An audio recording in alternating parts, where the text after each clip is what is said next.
রাজধানীতে ভাইরাল জ্বরে নাকাল নগরবাসী। হাসপাতালগুলোতে বাড়ছে রোগীর চাপ। পরিবারে একজন আক্রান্ত হলে কয়েকদিনের মধ্যেই আক্রান্ত হচ্ছেন বাকিরাও। বিশেষজ্ঞ চিকিৎসকরা বলছেন এই ভাইরাল জ্বর সাধারণত 3 থেকে 5 দিনের মধ্যে সেরে যায়। তবে শিশু ও বয়স্কদের ক্ষেত্রে বাড়তি সতর্কতা জরুরি। আর দীর্ঘস্থায়ী জ্বর হলে অবশ্যই চিকিৎসকের পরামর্শ নিতে হবে। জিনিয়া কবির সূচনার রিপোর্ট, ক্যামেরায় ছিলেন সুকান্ত সরকার।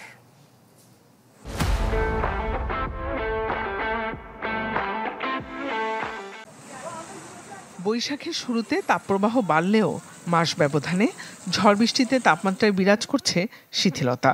তা স্বাভাবিক হলেও হঠাৎ করেই আবার বেড়ে যাচ্ছে তাপমাত্রা। এমন অবস্থায় হাসপাতালগুলোতে মৌসুমি রোগী বাড়ছে প্রতিদিন। আমি যখন ভর্তি হইলাম, হাসপাতালে এলাম, তখন আমার ছেলে, নাতি, বউ সবারই জ্বর। ঘরে ঘরে এখন এইভাবেই জ্বর। এইবার বেশি মনে হচ্ছে, এবারের মতো তো আমি দেখি না। এবার অনেকই এরকম হচ্ছে, আর শরীর ব্যথা, অনেক ব্যথা করে। বাচ্চাদের খাওয়া দাওয়ার মুখে রুচি থাকে না, শরীর অসুস্থ, দুর্বল, বাচ্চারা তো আর কিছু বলতে পারে না। জনস্বাস্থ্য বিশেষজ্ঞরা বলছেন নতুন কোনো ভাইরাস নয়।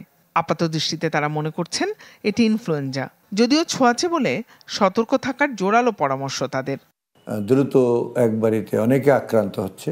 ইনফ্লুয়েঞ্জা ভাইরাসের এটা একটা বৈশিষ্ট্য, এটা খুব দ্রুত ছড়ায় এবং এক বাড়িতে একজন আক্রান্ত হলে সবাই আক্রান্ত হয়। এক স্কুলে একটা বাচ্চা আক্রান্ত হলে অনেক বাচ্চা আক্রান্ত হয়। একটা মার্কেটে কেউ হাঁচি কাশি দিলে অনেকে আক্রান্ত হয়, আমরা বুঝি না। বিশেষজ্ঞ চিকিৎসকরা জানান, আবহাওয়া পরিবর্তনের কারণে অনেকেই এমন জ্বরে আক্রান্ত হচ্ছেন। আতঙ্কিত না হয়ে হালকা খাবার, বিশ্রাম আর পরিচ্ছন্নতার দিকে নজর দিতে হবে। খাবারের দিকটা অবশ্যই নজর রাখবে, নিজের দিকটা খেয়াল রাখতে হবে। ঘেমে গেলে ঘামটা মুছে দিতে হবে। বাচ্চাদেরকে, বয়স্কদের খেয়াল রাখা যে তারা আসলে ঠান্ডাতে আক্রান্ত হচ্ছে কিনা। চিকিৎসকের পরামর্শ না, চিকিৎসাটা শুরুতে নেওয়া। দেরি করে চিকিৎসাটা নিলে কিন্তু পেশেন্টটা হয়তো বা যে কোনো কারণে হয়তো মারা যেতে পারে, জটিলতা আকার ধারণ করে। এই জন্য অবহেলা করা ঠিক না কোনো রোগকেই। ভাইরাল জ্বর সাধারণত 3 থেকে 5 দিনের মধ্যে সেরে যায়। তবে শিশু ও বয়স্কদের ক্ষেত্রে বাড়তি সতর্কতা জরুরি বলছেন চিকিৎসকরা।